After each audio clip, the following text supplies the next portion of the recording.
नमस्कार, हम सुजीत कुमार झा। दर्शकबिन, आई हमरा सब एक महत्वपूर्ण व्यक्ति है लक्ष्मी प्रसाद रिजाल जी। ओना वो झापा में शिक्षण पेशा से जुड़ल है, लेकिन हिनकर पहचान मात्र झापा के शिक्षक कह के नहीं कह सकै छी। जनकपुरक लेल बड़ा चर्चित व्यक्तित्व, शिक्षण पेशा से 21 वर्ष जनकपुर में शिक्षण पेशा में लागल छलै। 21 वर्ष के बाद वो झापा गेलखिन। आब वो झापा जतबे नजदीक ततबे जनकपुर के सेहो नजदीक। जनकपुर में अयलाक बाद सब हुनका चिन्है छी। तो हम सब नेपाली भाषा के एखन के जे विकास यात्रा छै ताहि पर सेहो करब, किछु कविता लिखै छथिन, कवितो हुनकर सुनब, आ जनकपुर के संस्मरण कते अबै छै ताहि पर सेहो बातचीत करब। तो लक्ष्मी रिजाल सर, तपाईलाई मोडेल खबरको मोडेल सम्वादमा धेरै स्वागत छ। हजुर, यहाँलाई पनि हार्दिक धन्यवाद सहित म हार्दिक अभिवन्दन गर्दछु। यो महत्त्वपूर्ण मोडेल खबरमा मलाई उपस्थित गराएर जनकपुर र देशभर मात्र नभई विश्वभर जुन परिचित हुने अवसर दिनुभयो, यसका लागि तपाईँ सञ्चालक श्री सुजित झा तथा मोडल खबरका संस्थापक वीरेन्द्र शाहप्रति हार्दिक सम्मान आभार प्रकट गर्छु। रिजाल सर, अब झापा गइसक्नुभयो, मलाई लागिरहेको छ 10 वर्ष त उता गएको पनि भयो, एक दशक हुँदैछ। जनकपुर कति याद आइरहन्छ? जनकपुरसँग मेरो त्यो के लगाव थियो म ठ्याक्कै भन्न त सक्दिनँ, तर म जनकपुरलाई बिर्सनै सक्दिनँ। एउटा महत्त्वपूर्ण समय जतिखेर मैले स्नातक शिक्षा हासिल गरेँ र यहाँभन्दा पूर्व कतै पनि 1 वर्ष बिएड थिएन। पुरै मेची अञ्चल ताप्लेजुङदेखि झापा मोरङ 5 थरका 1 वर्ष बिएड गर्नका लागि जनकपुरमा अवस्थित बिपी कोइराला क्याम्पस र नाइट क्याम्पस जनकपुरमा आउनुहुन्थ्यो अग्रजहरू। त्यही सिलसिलामा म 1 वर्ष बिएड गर्नका लागि जनकपुर आएको थिएँ। संयोगवश म यहीँ भोलासिङ बोर्डिङमा पहिलोपटक टिचिङमा प्रवेश गरेँ, टिचिङ प्र्याक्टिसका लागि, र त्यहीँ शिक्षण गर्दा गर्दै नजिकै महोत्तरी जिल्लामा सरकारी शिक्षण गर्ने अनुमति पाएँ र त्यहाँदेखि म जनकपुरसँग त्यो विद्यार्थी भएर जोडिएको। पछि चाहिँ एकदमै मेरो चाहिँ म सबभन्दा धेरै 8 देखि 10 वर्षसम्म हुर्किएको म 5 थर जिल्लालाई। त्यसपछि भावनात्मक रूपमा त्यो माटाप्रतिको अनुराग हो कि समाजप्रतिको आकर्षण हो कि दोस्रो चाहिँ मैले जनकपुरलाई लिएको छु। यसलाई म बिर्सिन सक्दिनँ। बिर्सन सक्नुहुन्न। हजुर, जनकपुरमा कहाँ शिक्षण? मैले जनकपुरमा बसेर मेरो स्थायी शिक्षण चाहिँ महोत्तरी जिल्लाको राजज मावि बगडा, यहाँदेखि नजिकै पर्छ, हजुरलाई थाहा छ। त्यहाँ मैले सरकारी शिक्षणका रूपमा काम गरेँ र जनकपुरमा चाहिँ मैले सुरुमा भोलासिङ लायन्स बोर्डिङ स्कुलमा 2052 सालमा नै त्यहाँ मैले 6 महिना जति काम गरेँ। त्यस पछाडि एमए सकेर आएपछि आरआर क्याम्पसमा पार्ट टाइम शिक्षकका रूपमा 2056 साल आश्विन 10 गतेदेखि सुरु गरेँ। त्यहाँ मैले 8 वर्ष लगातार गरेँ। त्यसपछि प्राइभेट कलेजहरूमा राजर्षि जनक क्याम्पस जुन अहिले प्रसिद्ध छ जनकपुरमा, अनि मोडेल क्याम्पस जो तपाईँ हामी यहाँ बसिरहेका छौँ, यसको छुट्टै यो राष्ट्रिय पहिचान नै प्राप्त गरिसकेको क्याम्पस हो। त्यसपछि मैले राजर्षि जनकमा काम गरेँ, मोडेलमा काम गरेँ, मिटमा पनि काम गरेँ केही समय। अनि जनकपुरको प्रख्यात त्यतिखेरको सिद्धार्थ बोर्डिङ स्कुल लगायत सेन्ट जेभियर्स जतिखेर इन्डियाको चाहिँ अनरले चलाउनुहुन्थ्यो, सिबिएसई नेपाली कोर्स पढाउने पहिलो शिक्षकका रूपमा त्यहाँ पनि मैले काम गरेको थिएँ। यसरी विभिन्न संस्थाहरूमा म आबद्ध भएर जनकपुरमा बिताएँ। यो परिचयको दायरा अलिक फराकिलो भएर पनि होला, त्यस कारणले पटक पटक स्मरण आइरहन्छ। स्मरण आउँछ। रिजाल सर, यो जनकपुरमा खास गरेर अब त विद्यार्थीहरू प्राय बोर्डिङ स्कुलतिर गइरहेछन्। बोर्डिङ स्कुलको अर्थ चाहिँ अङ्ग्रेजी शिक्षातर्फ बढी चाहिँ आकर्षित भए। त्यो समयमा नेपाली विषय, किनकि अनिवार्य नेपाली रहेछ, अनिवार्य नेपाली पढ्नै पर्छ। नेपालीको के हेर्नुभयो जनकपुरको? पछि म उता पनि। ठिक छ, धन्यवाद। बहुत महत्त्वपूर्ण प्रश्न गर्नुभयो। म जतिखेर पहिलोपटक जागिरको सिलसिलामा महोत्तरीको बगडा गएँ, त्यहाँ नेपाली मातृभाषी सिङ्गल म एक्लो थिएँ। अनि मेरो माध्यमिक तहमा क्लास थियो। सँगसँगै घन्टी नमिलेर मलाई कक्षा 3 मा पनि नेपाली पढाउनका लागि हेड सरले त्यो समय तालिका मिलाइदिनु भयो। र 3 मा अब म चाहिँ नेपाली मातृभाषा मात्रै बुझ्थेँ त्यतिखेर। मैथिली भाषा, मैथिलीको पनि त्यो ग्रामीण ठेठी भाषा बोल्ने समाज त्यहाँ बाहुल्य थियो। त्यो समयमा कक्षा 3मा गएर अब ती साना बालबालिकालाई नेपाली पढाउँदाखेरि मैले अत्यन्त त्यो उनीहरूको भावनालाई कसरी सम्बोधन गर्न सक्छु जस्तो लागेको थियो र मैले बिल्कुल तल्लो तहमा आएर नेपाली शिक्षण गरेँ र त्यो कक्षा 3मा मैले पढाएका विद्यार्थीहरू फेरि मैले अर्को साल 3मा पढाउन पाइनँ। अहिले पनि मलाई संस्मरण छ, ती विद्यार्थीहरूलाई एसएलसी गराउँदा पनि म त्यही स्कुलमा थिएँ। मजबुत भाषा बनेको थियो। त्यस कारणले यो प्रारम्भिक तहमा अब यो जनकपुरमा अथवा मधेसमा नेपाली भाषा दोस्रो भाषा नै हो, मातृभाषा होइन।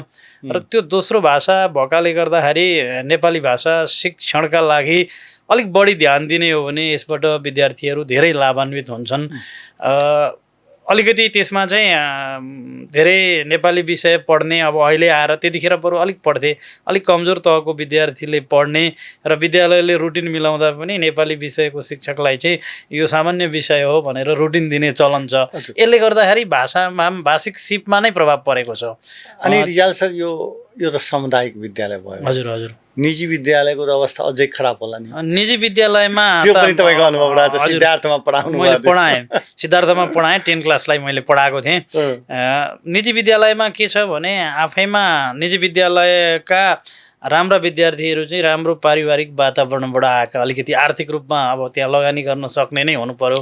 अब अहिले त सामान्य बोर्डिङमा सर्वसाधारणले पनि विद्यार्थीहरू पढाउन सक्ने हैसियत भएको छ। तर त्यतिखेर चाहिँ के थियो भन्दा अलिकति पारिवारिक रूपमा केही सम्पन्न, केही शिक्षित, केही चाहिँ अलिकति जागरुक अभिभावकका छोराछोरीहरू पढ्ने हुँदाखेरि घरमा कुनै न कुनै वातावरण भएर ती विद्यार्थीहरूको चाहिँ अवस्था ठिकै हुन्थ्यो, सबै विषयमा, नेपाली मात्रै नभएर।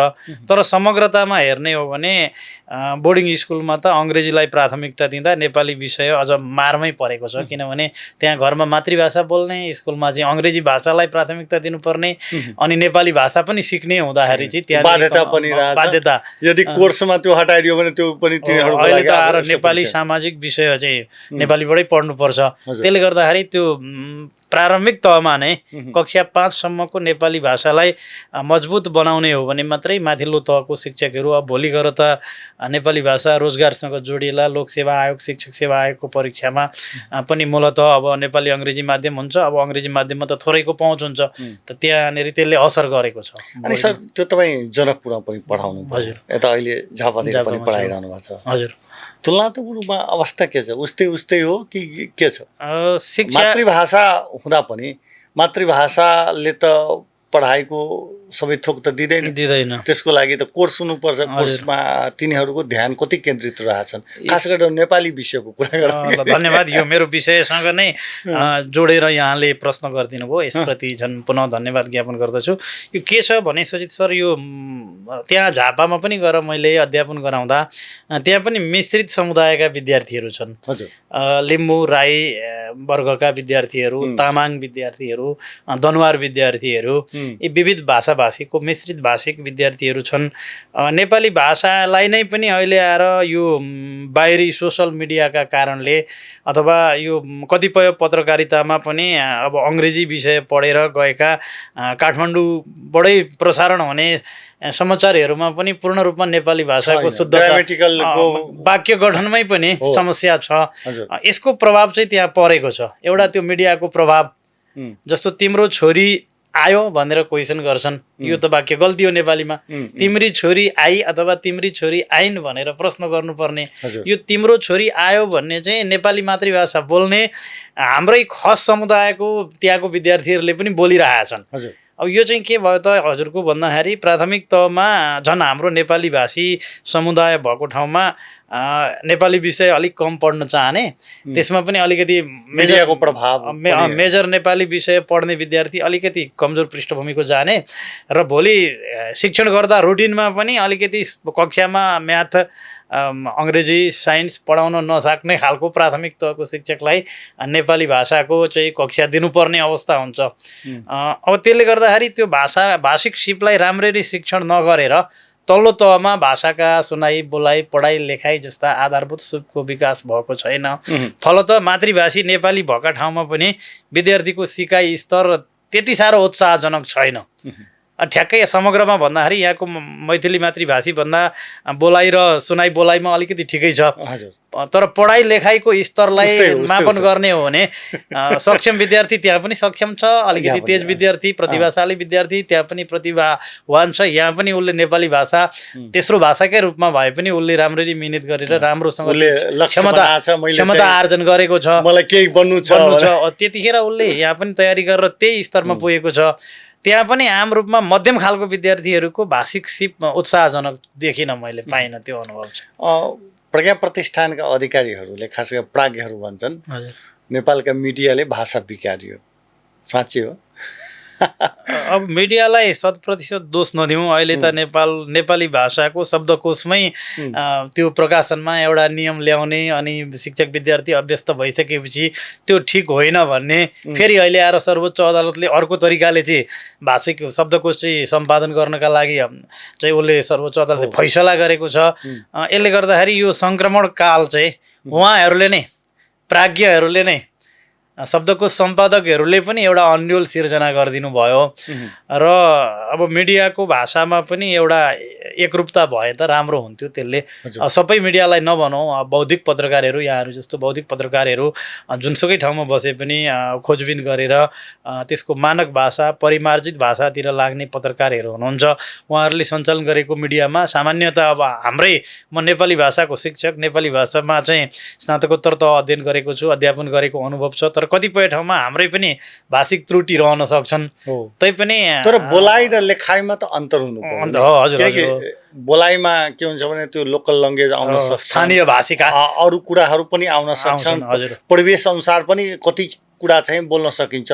तर लेखाइमा त ठ्याक त्यही हुनु पर्यो जो ग्रामरले बनिरहेछ, व्याकरणले बनिरहेछ। त्यसमा समस्या छ। अब सबै पत्रकारलाई नभनौँ, केही न केही मात्रामा अब छापा पत्रिका त अब अहिले घट्दै गइरहेको छ। जमाना अब अनलाइन पत्रकारिताको आएको छ, त्यहाँ पनि सबैमा परिमार्जित भाषा छैन, त्यसले केही न केही प्रभाव पार्छ। र सोसल मिडिया, सामाजिक सञ्जाल अब अहिले धेरै हदसम्म यो व्यक्तिगत रूपमा खोलेका चाहिँ यो युट्युब च्यानलहरू, त्यहाँनिर केही न केही समस्या छ। त्यसलाई चाहिँ बढी चाहिँ अनुसरण गरिरहेका हुन्छन् विद्यार्थीहरूले, त्यसले केही न केही प्रभाव, सञ्चालकहरूले यसमा ध्यान मैले के गरिरहेको छु, त्यसको समाजमा के इफेक्ट परिरहेछ त्यो विचार गर्नुपर्छ। त्यसको प्रभाव, किनभने एउटा मिडियाले त राम्रो त्यसले सृजनशील बनाउन पनि सक्छ भने त्यही मिडियाले केही न केही दुष्परिणाम पनि दिन सक्छ र नजानिदो रूपमा, भाषिक रूपमा केही न केही त्रुटि त्यो खालका मिडियाबाट प्रवाह भयो भने त्यसको असर पर्छ भाषामा। एकजना साइन्स टिचर, अङ्ग्रेजी टिचर र नेपाली टिचर, तीनजना एक ठाउँमा भेटायो भने विद्यार्थीहरूको तिनटैप्रति सेम सम्मान रहन्छ कि अङ्ग्रेजीवालासँग अलि बढी, साइन्सवालासँग छुट्टै, नेपालीसँग के रहेछ? अब यो यस्तो छ, यसमा ठ्याक्कै अब यहाँले कुन आशयले प्रश्न गर्नुभयो, मेरो अनुभूतिमा चाहिँ अलिक तेज विद्यार्थीहरू चाहिँ अब साइन्स म्याथमा उनीहरू त्यो शिक्षक विषयप्रति पनि त्यतै रुचि हुन्छ अनि भोलि गएर भविष्य फ्युचर पनि यो विषयमा राम्रो छ भन्ने विद्यार्थीहरूको आकर्षण साइन्स शिक्षकप्रति होला हैन। अनि त्यहाँदेखि अब अङ्ग्रेजी विषय अलिक अन्तर्राष्ट्रिय भाषा हो अनि यो पढेपछि अब विदेश जान पाइन्छ हैन, यसले चाहिँ विदेश जाने आधार दिन्छ भन्ने भावना भयो भने अङ्ग्रेजी प्रति सम्मान होला र त्यहाँनेरि नेपाली शिक्षक प्रति तेस्रो चाहिँ सम्मान हुन्छ कि त्यो एङ्गलबाट हेर्दा चाहिँ, त्यो कोणबाट हेर्दा चाहिँ त्यस्तो लाग्छ। अनि सामान्य गुरु नै हो, गुरु छन्, गुरुलाई त्यही रूपमा सम्मान गर्नुपर्छ। त मान्छे चाहिँ त्यहाँ खास गरेर साहित्य भाषा जो चाहिँ हामीलाई एकअर्कासँग जोड्न, एकअर्कासँग कुरा गर्न जुन रूपमा त्यो भाषाले नै हामीलाई सिकाउँछन्, त्यो भाषातर्फ चाहिँ जुन रूपमा आकर्षण हुनुपर्ने हो त्यसको पछाडिको कारण राज्य पनि रहेछ।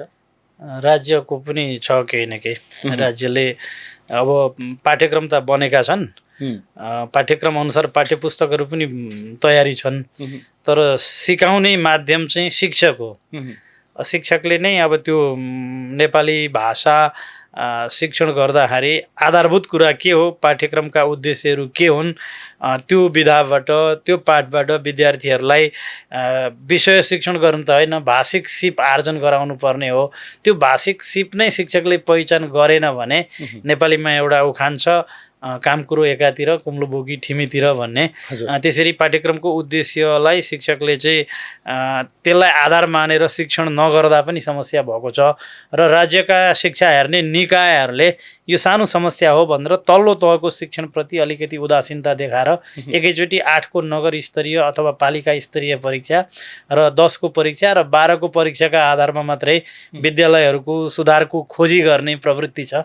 यसले पनि एउटा समस्या सिर्जना गरेको छ जस्तो। म चाहिँ अझै यो नेपाली विषयतिर पनि आउँछु, तर तपाईँ यो कवि पनि हो। हजुर, हामी एउटा कविता सुनौँ, त्यसपछि चाहिँ फेरि अगाडि हामी जाउँला, किनकि अब मोबाइल पनि छँदैछ नि, मोबाइलमा छ हजुरको कुनै कविता? एउटा कविता छ होला। म अब ठ्याक्कै यो थाहा पाएको भए म जनकपुरसँग सम्बन्धितै कविता लेखेको थिएँ, त्यो लिएर आउने थिएँ।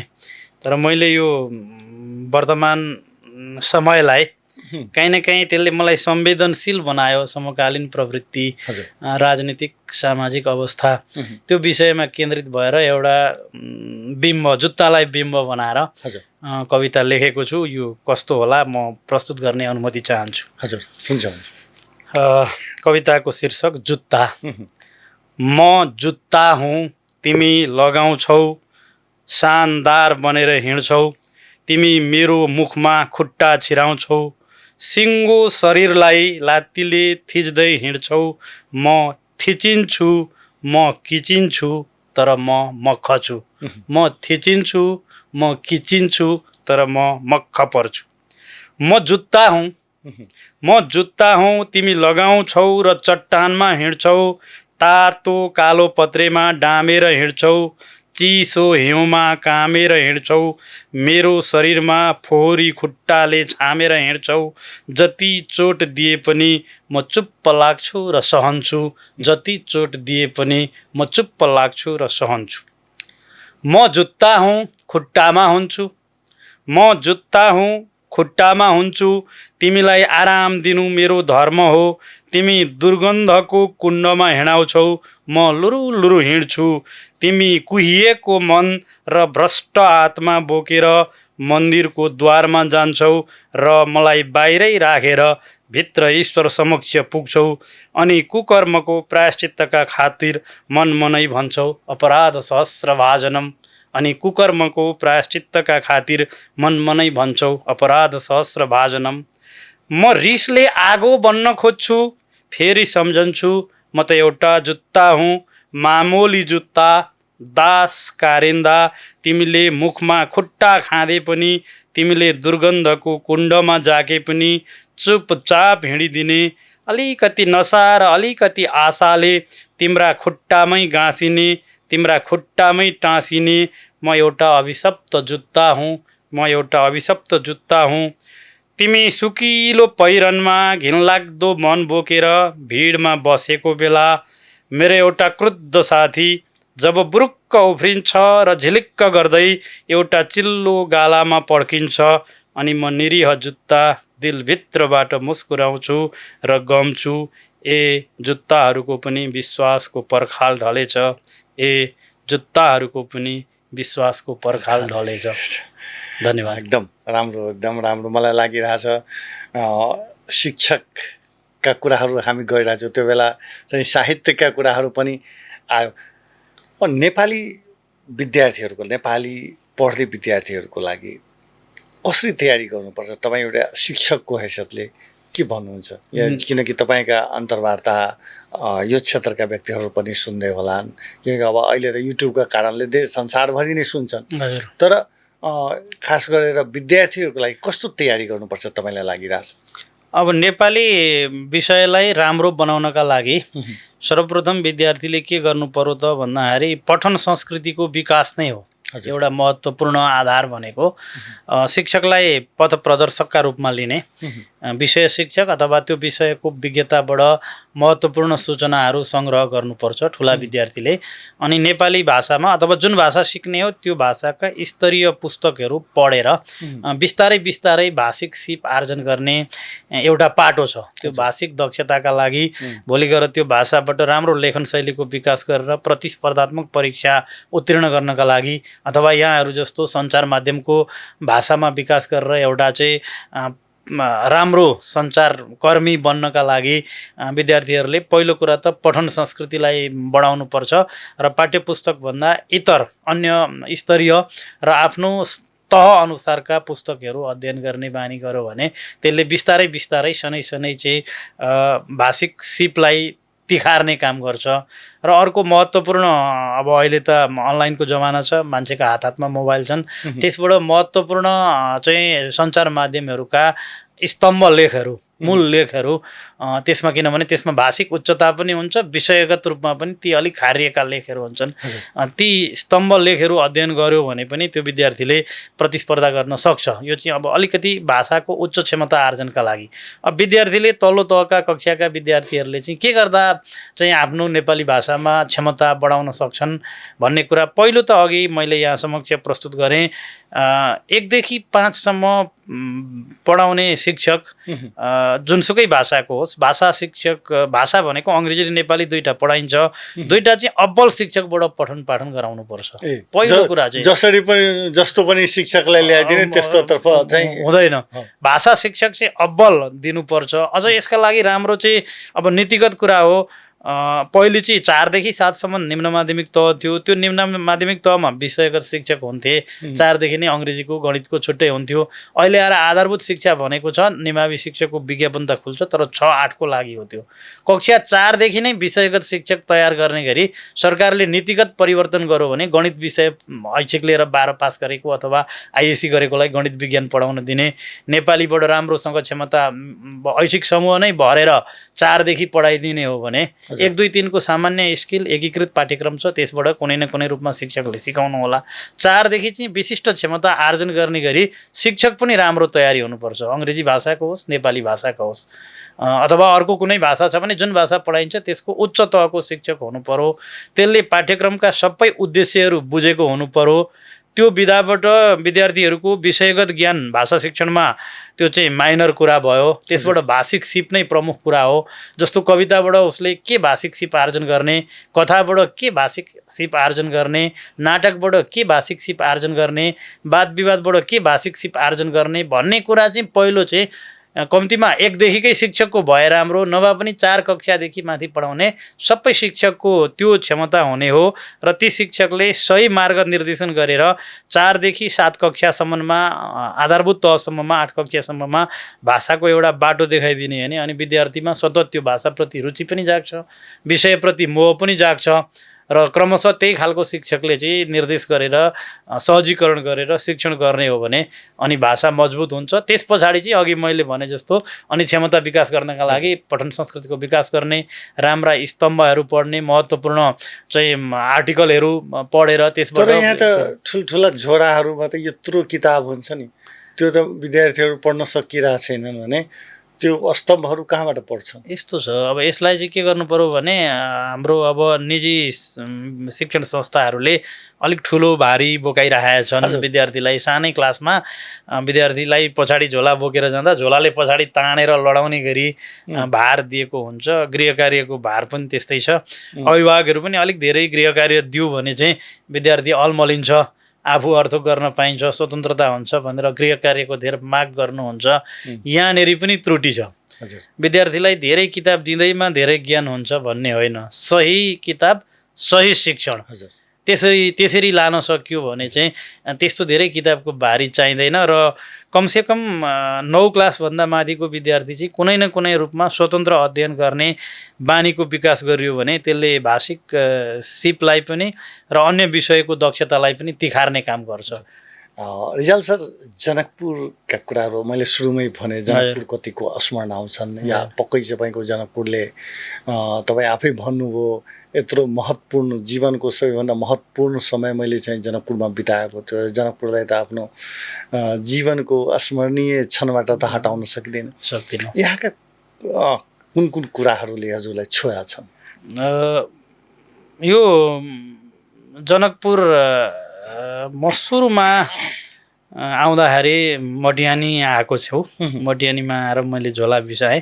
त्यस पछाडि जनकपुरमा आएर म रामबन्ध चोकको आसपासमा बसेँ र के भने मलाई मटियानी संस्कृत स्कुल हो कि कलेजमा त्यस पछाडि मलाई जनकपुरले के सिकायो भने मैले देश नै चिनेको रहेनछु। जतिखेर मैले स्नातक सकेर यहाँ आउँदाखेरि देश चिनेको रहेनछु। त्यो चाहिँ पाठ्यक्रमको पनि त्रुटि थियो। हजुर, किनभने यो देशमा यो खालको बहुलता छ र विविधता छ भन्ने कुरा मैले पढेको पाठ्यक्रमले सिकाएन। अहिले त्यसका केही झलकहरू पछिल्ला चरणका सामाजिक जागरण, राजनीतिक क्रान्ति आदिले केही कुरा देखेर चाहिँ एउटा पाठ्यपुस्तकभित्र बहुलता, विविधता, त्यहाँनिर अलिकति जनकपुर पाइन्छ, अलिकति नेपालगञ्ज पाइन्छ, अलिकति जुम्ला पाइन्छ, अलिकति पाँचथर पाइन्छ, त्यो खोजेर कुनै न कुनै रूपमा त्यसमा प्रविष्टि दिएको छ। तर त्यतिखेर त्यो थिएन र एक किसिमको मनोविज्ञान नै के थियो त भन्दाखेरि त्यो मेरै पनि थियो होला। जबकि म सिमानाको नजिक झापा जिल्लामा बस्छु, पश्चिम बङ्गालको नजिक छ, त्यहाँनिर राजवंशी समुदायका आदिवासी जनजातिहरूको प्रशस्त बसोबास छ। ममै पनि एक किसिमको विभेदको कुरा थियो यो समुदायप्रति। तर यहाँ आएपछि मैले नेपाललाई चिन्ने मौका पाएँ। सबभन्दा ठुलो मलाई चाहिँ जनकपुरले दिएको त्यो देन, जनकपुरले मलाई दिएको देन त्यो हो। र दोस्रो महत्त्वपूर्ण कुरा भनेको के हो त भन्दा यो जनकपुरबाट मैले यो यहाँको संस्कृति, सम्पन्न संस्कृति, प्राचीन संस्कृति जो चाहिँ जनक जननी जगत जननी जानकी मातासँग जोडिएको संस्कृति, त्यो संस्कृतिसँग जोडिएका विविध आयामहरू, यसको चाहिँ यो बहुत गहिरो संस्कृति छ। र मलाई एउटा भुल पनि छ, मैले अब नेपाली भाषा नै पढाउने शिक्षक भएँ, सम्पर्क पनि माध्यमिक तहको शिक्षक भएकाले माथि तहका विद्यार्थीसँग भयो। यो भाषाको फेदमा पुगेर, जरामा पुगेर यसका सांस्कृतिक पक्षको अध्ययन गर्नु पर्थ्यो यो 21 वर्षको बसाइमा। त्यो मलाई कमी भएको अनुभूति भइरहेछ। हिजो त तपाईँले मैले मैथिलीको कथा पढेँ, त्यो होइन पढ्न त म पढेर सामान्य बुझ्छु, तर त्यो पनि भाषासँग जोडिएको जुन सांस्कृतिक पक्ष हो त्यसलाई बुझ्नका लागि त त्यसको गहनतामा प्रवेश गर्न सक्नुपर्छ। त्यो अलिकति मैले आफ्नो कमजोरी रहेको महसुस गरेँ। जबकि एउटा जापानीले आएर नेपाली भाषा सिकेर राम्रो राम्रो सिर्जनाहरू गरेका छन् भने म यहीँ नेपालमा बस्ने मान्छे, यस्तो सम्पन्न संस्कृतिमा आएको मान्छे, मैले अलिकति सतै रूपमा आफ्नो विषय, आफ्नो भाषाप्रति मात्रै केन्द्रित भएँ। र सँगसँगै यहाँको संस्कृतिका बारेमा पनि मैले अध्ययन गर्नु पर्थ्यो यहीँ बसेर। हुन त अहिले अब नेट इन्टरनेटको जमाना छ, पुस्तकहरू लिएर जहाँ बसेर पनि, किनभने मलाई त्यसको जरो थाहा छ। त्यो जरो थाहा भएपछि म त्यसलाई हुर्काउन बढाउन त सक्छु। तथापि यहीँ बसेर मैले त्यो संस्कृतिका बारेमा पनि अध्ययन गरेको भएदेखि अझ राम्रो हुन्थ्यो। यहाँ मैले विज्ञसँग प्रत्यक्ष कुराकानी गरेर परामर्श गर्न पाउँथेँ। त्यो दुईवटा मलाई त्रुटि लागेको छ। यहाँको संस्कृति चाहिँ अलिकति अद्भुत संस्कृति छ। त्यो संस्कृति र देशलाई चिन्ने मलाई मौका दियो जनकपुरले। अनि त्यहाँदेखि जनकपुरले मलाई अवसर पनि दियो, प्रशस्त अवसर दियो। त्यसकारण पनि म जनकपुरलाई बिर्सिन्न। अझ त्योभन्दा पनि म जुन स्थानमा शिक्षण गरेँ 21 वर्ष, जो जनकपुरसँग जोडिएको महोत्तरीको ठाउँ हो, अहिले त्यहाँका पनि दर्शक श्रोताहरूले सुनिराख्नुहुन्छ होला यो तपाईँको लोकप्रिय सञ्चार माध्यम मार्फत। त्यो ठाउँमा म एक्लो पहाडी समुदायको मान्छे थिएँ। म त्यहाँ बसेका बेला त्यहाँ पनि म 1-2 वर्ष बसेँ, 2 वर्ष जति त्यहाँ पनि बसेँ, एक्लै स्कुलको आवासमा बसेँ। त्यहाँको समाजले यति आत्मीयता दियो जहाँसँग मेरो कुनै नाता थिएन नि, न भूगोलको नाता थियो, न रगतको नाता थियो। त्यो देशको माटो त थियो, तर त्योभन्दा बाहिर समाजसितको नाता पनि थिएन। त्यो समाजले मलाई यति आत्मीयता दियो। म त एउटा कोरा मान्छे थिएँ, सामान्य स्नातक शिक्षा हासिल गरेर आएको एउटा विद्यार्थी, कच्चा उमेरकै थिएँ, 21-22 वर्षको उमेर थिएँ। त्यहाँ मलाई त्यो आत्मीयता दियो र मलाई केही परिपक्व दिने कुरा पनि त्यो ठाउँले सिकायो। म 4 वर्ष त्यहाँ अल्मल्ली 2 वर्ष बसेँ, अनि 4 वर्ष अल्मल्लीपछि त म आरआर क्याम्पसमा चाहिँ म अध्यापन गर्न थालेँ। त्यहाँदेखि अलिकति उच्च तहका यहाँका बौद्धिक व्यक्तित्वहरूसँग पनि अन्तर्क्रिया हुने चाहिँ मौका मिल्यो र त्यहाँदेखि हरेक उच्च तहका अब जस्तै जनकपुर भनेको त एउटा स्थापित शिक्षाका लागि अहिले पनि छ। त्यतिखेर त झन् साह्रो आरआर क्याम्पस भनेपछि त धेरै एउटा मात्रै शिक्षाको केन्द्र यो मध्य तराईको वीरगञ्जदेखि विराटनगर बिचको ठुलो शिक्षण संस्था थियो। त्यहाँ रहने विद्वान गुरुहरूले प्राध्यापकज्यूहरूले कहिल्यै पनि यो मान्छे टाढाको हो भनेर त्यो दृष्टिले हेर्नु भएन। जहिले आत्मीयता प्रदर्शन गर्नुभयो। पढाइ शिक्षण पेसा बाहेक हजुरको चाहिँ समय कहाँ बित्थ्यो? पढाइ बाहेक म चाहिँ अब पठन बाहेक अब दुईटा कुरा छ। मैले के गरेँ भने मूलत बिहान पनि म काम गर्न थालेँ 56 साल पछाडिदेखि। यहाँ जनकपुर आएर बस्न थालेपछि 52 देखि 55 सालको बिचमा मैले प्राइभेटमा एमए गरेँ। त्यही पढेरै कोर्सको किताबहरू पढेरै मेरो फाल्टु टाइम बित्यो र मैले यहीँ बसेर पढेँ पनि त्यतिखेर अलिक गाह्रै थियो। प्रथम श्रेणीमा मैले एमए पास गरेँ नेपाली विषयमा। एक दिन पनि कक्षा नलिकन प्रथम श्रेणीमा उत्तीर्ण गरेँ। त्यहाँ अलिक मैले बढी समय त्यसमै लगाएँ। 56 साल पछाडि म यिनै आरआर क्याम्पस, सेन्ट जुवेर्स बोर्डिङ, राजर्षि जनक क्याम्पस लगायतका क्याम्पसहरूमा जुटेँ। अनि बिहान 6 बजे निस्किएपछि बेलुका 4 बजेपछि सिद्धार्थ बोर्डिङमा मेरो घन्टी थियो, अतिरिक्त घन्टी कक्षा 10 को विद्यार्थीलाई। अनि बेलुका 6 बजेसम्म 12 घन्टा भएपछि शिथिल होइन्थ्यो। त्यति धेरै चिन्तन गर्ने मौका पनि मिल्दैन थियो। चिया पसलमा जाने हैन, म कसैले खाजा पसलमा जाने। म चाहिँ अलिक अध्ययन नै गर्थेँ। म अलिकति पठनप्रति अभिरुचि भएको मान्छे हो। बाँकी समय मैले चाहिँ त्यतिखेर नेपाली साहित्यका पत्र पत्रिकाहरू गरिमा मधुपर्क आउँथे। ती समकालीन साहित्य, मिरमिरे, समष्टि जस्ता पत्र पत्रिकाको म नियमित ग्राहक थिएँ। अनि ती पत्रिकाहरू अध्ययन गर्थेँ र थप समय चाहिँ मैले साहित्यका पुस्तकहरू अध्ययन गरेर मेरो अभिरुचि त्यता। साथीहरू पनि बनिया होला नि त्यो बेला? साथीहरूलाई मैले साथीहरू बन्नु भएको थियो। अब साथीहरूको शिक्षण पेसासँगै कि अरू पेसाहरू? होइन, शिक्षण र साहित्य प्रति जोडिएका साथीहरू नै धेरै। त्यो बाहेककाहरूसँग थिएन त्यस्तो सम्बन्ध त थियो राजनीति गर्ने साथीहरूबाट पनि, तर राजनीतिप्रति मेरो अभिरुचि रहेन। राजनीतिको चाहिँ समीक्षकका रूपमा चाहिँ फेरि अब गफमा समीक्षा गर्दा त्यो रूपमा चाहिँ म उहाँहरूसँग सामेल हुन्थेँ। कहिलेकाहीँ चिया पसलमा, कहिलेकाहीँ मदिरा पसलमा पनि। म मदिरा त लिन्न, तर उहाँहरूसँग बसेर गफ गर्ने, सुन्ने त्यो मौका पाएँ। राजनीतिकर्मी साथीहरूसँग पनि राम्रो छ, सबैसँग एकदम मित्रवत व्यवहार थियो। उहाँहरूले मलाई अग्रजहरूले एउटा भाइ समान, पुत्र समान स्नेह गर्नुहुन्थ्यो। मैले पनि आफ्नो विवेकले भ्याएसम्म उहाँहरूलाई सम्मान कदर गरेँ। त्यसकारण जनकपुरले पनि मलाई आत्मीयता दियो, म पनि बिर्सन सक्दिनँ। अनि जनकपुरका आम पिपुल, आम जनता अनि झापातिरका त्यसमा के भिन्नता पाउनुभयो? ठिक छ, विद्यार्थीको त आफ्नो हुन्छ, उनीहरूको मनोविज्ञान, उनीहरूको चाहिँ हेराइ झापा र जनकपुरलाई कसरी तुलना गर्नुहुन्छ यहाँका आम जनताको कुरा गर्दाखेरि? मैले ठ्याक्कै भन्दाखेरि जनताहरूको भावना निश्चल छ दुई ठाउँकै।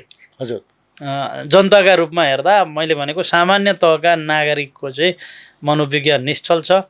तल्लो तहका नागरिकहरूमा कुनै प्रकारको वैरभावना, दुर्भावना छैन, होइन। तर माथिल्लो तहका अलिकति केही माथिल्लो तहका पनि सबैलाई नभनौँ, होइन, केही व्यक्तिहरूले चाहिँ अब अलिकति बढी यो राजनीतिक रूपमा चाहिँ झापातिरका मान्छेहरूले एक आपसमा निषेध गर्ने प्रवृत्ति अलिक बढी, राजनीतिक दलीय आस्थालाई आधार बनाएर त्यो मैले चाहिँ थाहा पाएको मेरो मनोविज्ञानमा। यहाँबाट गइसकेपछि मैले त्यही कुरा अनुभव गरेको छु र अहिले पनि त्यो कसर मसर हटेको छैन। र एकताका यो तराईमा अथवा जनकपुरमा अथवा आसपासको क्षेत्रमा त्यो क्षेत्रीय जातीयवाद होइन, यी भित्रकै जातीयतालाई अलिकति आधार मानेर थोरै एक आपसमा विद्वेष गर्ने प्रवृत्ति, त्यो पनि आम रूपमा सबैमा होइन। मैले यहाँलाई भने केही पात्रहरूमा त्यो प्रवृत्ति यहाँ र त्यहाँ पाएँ, तर तृणमूल नागरिक भनिन्छ नि, सबभन्दा तल्लो तहका नागरिकहरूमा त्यो एकदमै निश्चल छ। उहाँहरू चाहिँ सच्चा देशभक्त मान्छे हुनुहुन्छ भन्ने मलाई लाग्छ। तपाईँ मधेस आन्दोलनताका यहाँ हुनुहुन्थ्यो? हजुर, यहीँ थिएँ म। त्यो बेलाको केही अनुभव धेरै चाहिँ नेपाली भाषीहरू यहाँबाट त्यहाँ जनकपुर छोडिसके, त्यो बेला तपाईँ यहीँ हुनुहुन्थ्यो, त्यो बेलाको कुनै छ कटु अनुभव? म यसका बारेमा अलिकति विश्लेषणात्मक जवाफ दिउँ? एकदम एकदम। म यहाँ जनकपुर आएर दोस्रो डेरा बसेको थिएँ पिडारी चोक छेउमा। हजुर। त्यहाँ एकजना सम्पन्न परिवारको चेली हुनुहुँदो रहेछ यो धनुषा धामतिरको एकजना राष्ट्र ब्याङ्कको गभर्नर हुनुहुन्थ्यो विजयनाथ भट्टराई होला मलाई लाग्छ यहाँ सञ्चारकर्मी हुनुहुन्छ उहाँको बहिनीको घरमा म बसेको थिएँ त्यहाँ एकजना यादव भाइ सिर्सिया भन्ने गाउँको यादव भाइ बसेर मेजर म्याथमा आरआर क्याम्पसमा बिए पढ्दै थिए अनि त्यो घरको आमा अब उहाँको मनोविज्ञानको कुरा गरेँ मैले त्यो आमाले के भन्नु भने बाबु यता आऊ त भन्नु ऊ हेर त भने के भनेको यो कालेले चस्मा लायो भन्नुभयो कान कम सुन्नुहुन्थ्यो अनि के भन्नुभएको यो भने यो कालेले चस्मा लायो यसले बिए पढो भन्नु उहाँ 70-75 वर्षको हुनुहुन्थ्यो उहाँको बुझाइ त्यही थियो यो कालो मान्छेले मेरो खेतमा काम गर्नु पर्थ्यो चस्मा लाउनु हुँदैन थियो बिए पढ्नु हुँदैन थियो भन्ने उहाँको मनोविज्ञान थियो मैले भने आमा यस्तो होइन अब यो चाहिँ के हो त भन्दाखेरि सबैजनाले अवसर खोज्छन् सबैजनाले पढ्नुहुन्छ भनेको चिल्लो गाला पार्छ लखर लखर गर्छ हिँड्छ भन्नुभयो अब यो आम कुरा नहोला तर एउटा सिम्बोलिक रूपमा के थियो त भन्दा त्यो वृद्ध आमासँग आफ्नो परम्पराबाट आएको विभेदको कुरा थियो नि त विभेद भन्दा पनि उले यसलाई विभेद बुझेनन् त्यो बेलाको चाहिँ परिस्थिति थियो मनोविज्ञान चाहिँ अब हामी धनी मान्छेले मात्रै 70-75 उमेरको व्यक्तिलाई हामीले त बुझाउन सक्दैनौँ अनि उहाँको त्यही परम्परा थियो र उहाँको बुवाले अथवा काकाले अथवा दाजुले त्यहाँ बसेर विभेद गरेकै संस्कृतिको निरन्तरताका रूपमा मैले त्यसलाई लिएँ अनि त्यस पछाडि यसो बाहिर पनि हिँड्थेँ अलिअलि पहाडी मधेसीको 1-2वटा द्वन्द्व साना द्वन्द्वहरू भएका थिए अलिक ठुलो द्वन्द्व चाहिँ ऋतिक रोशन काण्डमा अब त्यो चाहिँ अब प्रायोजित द्वन्द्व भन्छु म अब त्यो त पुरानो भइसक्यो 62-63 पृष्ठभूमि जोड्दैछु ती द्वन्द्व भएका बेलामा अनि काहीँ न काहीँ मैले के थाहा पाएँ भन्दा यो अलिकति चाहिँ परम्परागत रूपमा जोसँग शासक सत्ताहरू प्रशासन संयन्त्र रह्यो उसले चाहिँ विभेद गरेकै थियो त्यो पदमा बस्ने मान्छेले अघि नै भने मैले तृणमूल नागरिक निश्चल छ उसलाई कि अज्ञानता बस्थ्यो आमासँग भए जस्तै अज्ञानताका कारणले उसले विभेदका कुराहरू गर्यो संस्कृतिका रूपमा बुबा दाजुको कुरा सिकेर आएर कि चाहिँ अब सुझबुझ भएर एउटा हेप्ने मनोविज्ञानले नै गर्यो नभएदेखि तृणमूल नागरिक चाहिँ त्यस्तो छैन उसले जे सिक्यो जे सुन्यो जे देख्यो त्यो बोल्छ तर माथिल्लो वर्गका मान्छेले काहीँ न काहीँ विभेद गरेका थिए अनि अलिअलि मैले यहाँको सामाजिक पक्षलाई पनि अध्ययन गर्न थालेँ र मलाई के लाग्यो भने यो ऋतिक रोशन काण्ड हुनुभन्दा अगाडि एकचोटि मधेसमा द्वन्द्व हुन्छ यो विभेदका विरुद्धमा चाहिँ मलाई लाग्यो मैले आफै एकजना कार्की थरको सिन्धुलीबाट गाविस अध्यक्ष भएर माओवादी द्वन्द्वबाट विस्थापित भएर आउनुभएको थियो त्यहाँ बस्नुहुन्थ्यो उहाँसँग पनि कुरा हुँदाखेरि उहाँ पनि अलिकति त्यो हेप्ने मनोविज्ञानकै हुनुहुँदो रहेछ मैले भने बुवा यस्तो कुरा नगर्नु एकचोटि मधेसमा विद्रोह हुन्छ है तपाईँ हामी जस्ता यस्ता खालका अभिव्यक्तिले ती आमाको पनि कुरा लिएर मैले त्यो भने र माओवादी द्वन्द्व सुरु भइसकेको थियो मैले सोच्दा चाहिँ कतै त्यो द्वन्द्व मधेसबाट सिर्जना हुने द्वन्द्व सशस्त्रता हुँदैन कि भनेर मैले मेरो मनबाट परिकल्पना गरेका थिएँ र द्वन्द्व भयो मधेस आन्दोलनमा 62-63मा भानुचोकको भानुभक्तको शालिग ढालेका दिन पनि म त्यहीँ आसपासमा थिएँ त्यो द्वन्द्वका बेलामा पनि द्वन्द्व अब कहिलेकाहीँ हुन्छन् तर त्यो द्वन्द्व मैले सोचे भन्दा चाहिँ कम भएको हो मैले जुन सोचेको थिएँ मैले धेरै मान्छे पलायन भयो त्यसले तपाईले सोचे भन्दा कम थियो होइन पलायन हुने चाहिँ अब त्यसमा 1-2वटा अरू कारणले काम गर्यो होला पलायन हुनुमा चाहिँ अब केही न केही मात्रामा जग्गामा चलखेल गर्ने होइन घर घरेडीको बिचौलियाहरूले पनि होइन अथवा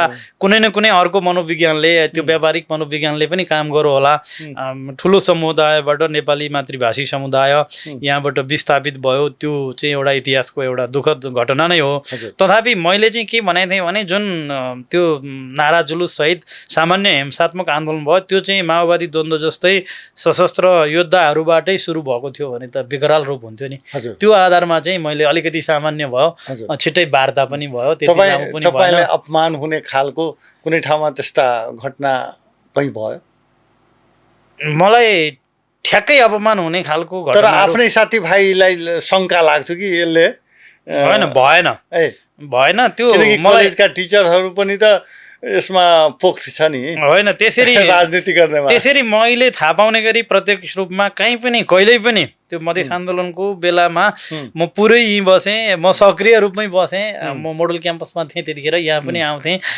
तर म कहिल्यै पनि निष्क्रिय बसिनँ। तर मलाई फिल हुने गरी, मलाई अनुभूति हुने गरी कहीँ कतैबाट विभेदको मैले चाहिँ अनुभूति गरिनँ। एउटा कुरा। अर्को महत्त्वपूर्ण कुरा के भने, जतिखेर ज्वाला सिंह समूहको अलिकति बढी बिगबिगी थियो त्यतिखेर चाहिँ पहाडी समुदायको मान्छेहरूमा भएको मनोविज्ञान पनि थियो, त्रास पनि थियो, गोहित समूहहरूको द्वन्द्व भएका बेला। त्यतिखेर म एक दिन सम्झिन्छु, बन्दका बेलामा यहाँबाट मेरो श्रीमती बन्दीपुर स्कुलमा शिक्षण गर्नुहुन्थ्यो, त्यहाँ जाँदाखेरि म साइकलमै गएँ। मैले चाहिँ सशस्त्र त्यो ज्वाला समूहका लडाकुहरूलाई हेमबहादुर मल्लको त्यो कम्पाउन्डको ओर्तिरपट्टि त्यहीँनिर भेटेँ। छोटो कुराकानी पनि भयो। अनि म त शिक्षक हुँ, यसरी मेरो परिवार त्यहाँ छिन्, म गएँ भनेपछि उहाँले ल ठिक छ तपाईँ यताबाट जानु, तर अलिकति कोही कुरो नबुझ्ने होला, यो बाटो आउँदैछन् साथीहरू, तपाईँ यो दायाँको बाटो धारापानी चोकमा निस्केर जानु भनेर यसरी सहयोग पाएँ मैले। अनि तपाईँको लागि सुखद रह्यो। अनि मैले त्यो कुरा आएर यहाँ आएर वीरेन्द्र सरसँग सेयर गरेँ, यस्तो काम चाहिँ तपाईँले नगर्नु भएको भए हुन्थ्यो, कहिलेकाहीँ हिंसाको शिकार कुनै न कुनै अर्को कोणबाट आफै सतर्क रहनुपर्छ। उहाँले मलाई एकदम अभिभावक समान सम्मान गर्छु, उहाँले चाहिँ त्यो कुरा भनेपछि अनि त्यस पछाडि अलिक सचेत भएर हिँड्न थालेँ। तथापि मैले चाहिँ कुनै प्रकारको अपमान, तिरस्कार र विभेदको अनुभूति गरिनँ। म एउटा लक्ष्मी रिजाल सर, तपाईँ अब त्यहाँ त गइहाल्नु हो, हजुर, तर जो चाहिँ यहाँका पहाडी समुदायका व्यक्तिहरू पनि थिए, जो चाहिँ मधेस आन्दोलनका बेला जनकपुरबाट बाहिर गइसके, हुन त आफ्नो माटो छोड्नु भनेको त बडा कष्ट हुन्छ। तपाईँ यहाँ चाहिँ 21 वर्ष बस्नुभयो, त्यसपछि आफ्नै घर जाँदा पनि तपाईँलाई कति यहाँका सम्झना आइरहन्छन्। जो व्यक्तिको जन्मै यहाँ भएको थियो, उसको बाबा हजुरबुवा चाहिँ, उसको चाहिँ बुवाहरूको जन्म भएको थियो, तिनीहरू गइसके। यो प्रदेश सरकार बनिसकेपछि, संहिता आइसकेपछि तपाईँलाई लाग्दैन यो मुख्यमन्त्रीले अब जे पहिला भयो, किनकि संसारमा त यो यस्ता प्रयोगहरू भइसकेका हुन्छन्, तपाईँहरूले फिर्ता आउनु पर्यो, तपाईँहरूलाई यहाँ शान्तिका साथ बसाउन म चाहिँ तयार छु भनेर यस्तो गर्नु पर्थ्यो कि तपाईलाई के लागिरहेको छ एउटा बुद्धिजीवीको हैसियतले? यो अलिक महत्त्वपूर्ण र अलिक उच्च तहको प्रश्न लाग्यो मलाई। यहाँलाई तैपनि म मेरो विवेकले भ्याएसम्म यसमा चाहिँ यहाँ समक्ष केही अभिमत राख्ने अनुमति चाहन्छु। किन मैले एकजना चाहिँ यस्तै खालको केशव ढुङ्गेलजी हुनुहुन्थ्यो, नेपाली काङ्ग्रेसको यहाँको नेता पनि हुनुहुन्थ्यो, अहिले काठमाडौँ हुनुहुन्छ। अनि काठमाडौँमा कहिलेकाहीँ उहाँको आक्रोश आउँछ लेखाइमा। मैले चाहिँ यही कुरो चाहिँ सामाजिक सञ्जालमा लेख्दाखेरि उहाँले मलाई एप्रिसिएट गर्नुभयो। हुन त म चाहिँ त्यो लिबरल मान्छे, लिबरल भन्नाले म ठ्याक्कै मधेस आन्दोलनको हरेक कुरोलाई मान्ने पनि म मान्छे होइन, किनकि शान्तिपूर्णसम्म ठिक छ, तर त्यसलाई उग्र रूप दिनुको हामी विरोधी मान्छे भएको कारणले मेरो कुरा चाहिँ त्यहाँ उहाँहरू पनि सुन्नुहुन्छ र अनि उहाँले पनि एप्रिसिएट गर्नुभयो यस्ता कुरालाई। तपाईँको अनुभव के रहेछ? होइन, त्यो यहाँले महत्त्वपूर्ण कुरा गर्नुभयो, किनभने यो यहाँबाट एउटा ठुलो समुदाय विस्थापित भयो होइन, एउटा परिस्थितिले विस्थापित भयो। त्यसभित्र चाहिँ धेरैजनालाई चाहिँ अब के छ त भन्दा भित्र भावनात्मक रूपमा चोट परेको छ। आफ्नै ठाउँको, आफ्नै माटोमा आफू जन्मेको हुर्केको ठाउँमा आउने रमाउने त्यो चाहना अवश्य पनि छ। त्यसलाई चाहिँ राज्यको त्यो तहबाट यहाँले भन्नुभयो जनकपुर राजधानी पनि हो, यहाँको मुख्यमन्त्रीले आह्वान गर्दाखेरि पुरै प्रदेशभरिलाई, 2 नम्बर प्रदेशभरिलाई चाहिँ के हुन्छ त भन्दाखेरि एउटा सन्देश पनि जान्छ। र जो अहिले केही सङ्ख्यामा पनि पहाडी समुदायका मान्छेहरू सीमान्त स्थानमा रहनु भएको छ, उहाँहरूलाई एउटा आत्मविश्वास पनि सरकारले सम्बोधन गर्ने रहेछ, गर्यो। यो भावना पनि हुन्छ। र केही मान्छे जस्तो यहाँ जमिन पनि छ भने, जस्तो मेरो त जमिन छैन होइन, गाउँमा जमिन पनि छ भने त्यो मान्छेले यहाँ आएर त्यही जमिनलाई व्यावसायिक बनाउनका लागि काम गरौँ भने पनि त्यो यहाँको समाजका लागि पनि योगदान हुन्छ। अनि त्यहाँदेखि अब त अहिले त काठमाडौँमा पनि मान्छेहरू बसिरहेको छैनन्, उसका छोराछोरीहरू सबै अस्ट्रेलिया गइरहेछन्। अब उसको लागि त जनकपुर ठुलो कुरो, त जो जनकपुर आउन चाहन्छ त्यसको लागि त या उसलाई यसै कारणले जनकपुरबाट बाहिर जानु पर्यो। त्यसको लागि त एउटा हुन्छ नि कि मैले चाहिँ मेरो लागि पनि अब यो सरकार चाहिँ मेरो कुरा पनि सुन्ने सरकार रहेछन्। त्यो भावनालाई छुने गरेर अभियान कार्यक्रम ल्याउने, नीति बनाउने, केही प्रोत्साहनका कार्यक्रमहरू ल्याउने हो भने त्यो त सुनमा सुगन्ध हुन्छ र राम्रो सन्देश पनि जान्छ। हिजो म त्यहाँ उत्रेर आउँदाखेरि पिडारी चोकमा 2-4 जना व्यापार गर्ने साथीहरूले हात उठाउनु, म उहाँहरूले मात्रै चिन्थेँ, जो कि निरन्तर त्यो चोकमा बस्यो, हिँड्यो, अनि के छ कहाँ बस्दै हुनुहुन्छ भन्दा होइन तपाईँहरू हिँडिहाल्नुभयो, आउनुभएको आउँथ्यो होइन, म त आउँदै जाँदै गर्छु नि भनेको। धेरै कम मात्रै आउनुहुन्छ होइन, आउँदा पनि धेरैजना तपाईँ जस्तो हाँसेर कुरा गर्दै जानुहुन्न भने अब काहीँ न काहीँ उहाँहरूलाई पनि यो माटोसँग जोडिएर बस्नुभएको थियो। कतै कतै अब त्यो आन्दोलनमा भएका कतिपय अब आन्दोलन त सिधा सरल रेखामा हिँड्दैन, अलिकति वक्र रेखामा हिँडेका कुराहरूले छोएको हुनसक्छ, दिलमा आघात परेको हुनसक्छ। त्यो अभिघातलाई शमन गर्ने गरी सरकारले, प्रादेशिक सरकारले त्यो खालको रणनीति बनाएर केही प्याकेजहरू पुराना यहाँ छोडेर गएकालाई सम्मान पनि एउटा ठुलो प्याकेज हो नि होइन। एक ठाउँ ल्याएर सम्मान गर्ने, मुख्यमन्त्रीले यतिजनालाई सम्मान गर्छ यसरी फर्केर आउनेलाई, आफ्नो माटोमा फर्केर आउनेलाई भनेपछि त्यसले चाहिँ दुई ठाउँको सम्बन्ध जोड्नमा महत्त्वपूर्ण काम गर्छ। त्यस कारणले यहाँको प्रश्नलाई मैले उच्च प्रशंसा गरेँ। यो प्रश्न अब एउटा अझै कविता छ, त्यसमा कविता छ भने कविता सुनेर, अब किनकि उहाँ साहित्यकार पनि हो दर्शकबिन, त्यसकारण चाहिँ उहाँको कविताको पनि हामी आनन्द लियौँ। मैले अब एउटा दसैँको कविता यहाँलाई सुनाउन चाहेँ। यो मैले छन्दमा लेखेको छु। यो अलिकति हाम्रो पहाडी संस्कृतिसँग जोडिएको, दसैँ मात्रै यसमा अटाएको छ।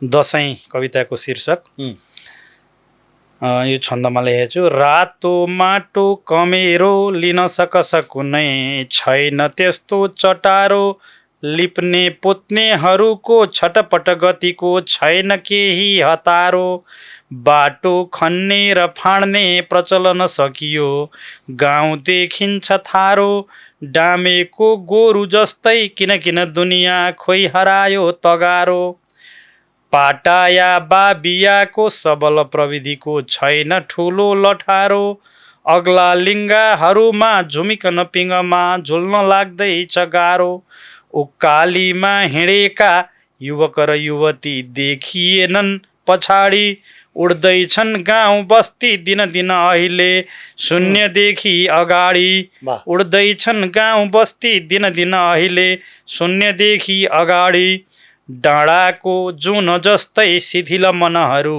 गाउँमा छन् बसेका, काँडा छाती बनाई प्रियजन नहुँदा आँसुमा छन् फसेका, छोरा छोरी बुहारी भतिजा भतिजीको रम्य संसार हाम्रो, लाग्थ्यो आहा दसैँको जमघट अहिले पर्व लाग्दैछ चाम्रो, अग्ला डाँडा लछार्दै शिखरमा कच्ची बाटा पुगेछन्, चौतारी भत्किएछन्, बरपिपलहरू फाँडी मासिएछन्, गुन्जनन् मालश्रीका धुन सब घुनले खाई खोक्रो बनायो, हाक पारे सोरठीको लय मलिन हुँदा यो दसैँ छटपटायो, छानोमा घाँस उम्री सबतिर अहिले गाउँ बन्दैछ खाली, छानोमा घाँस उम्री सबतिर अहिले गाउँ बन्दैछ खाली,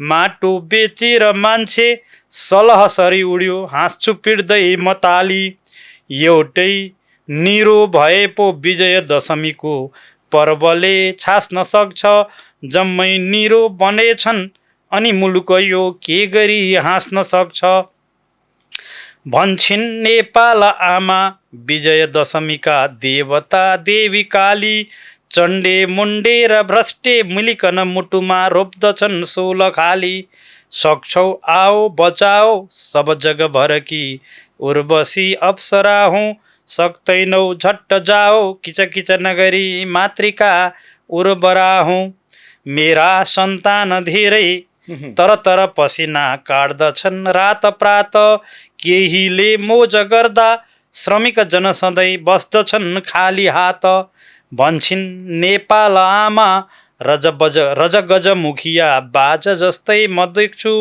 ढोक्दै नेपाललाई विजय दशमी सधैँ मुस्कुराओस् म लेख्छु, ढोक्दै नेपाललाई विजय दशमी सधैँ मुस्कुराओस् म लेख्छु। धन्यवाद।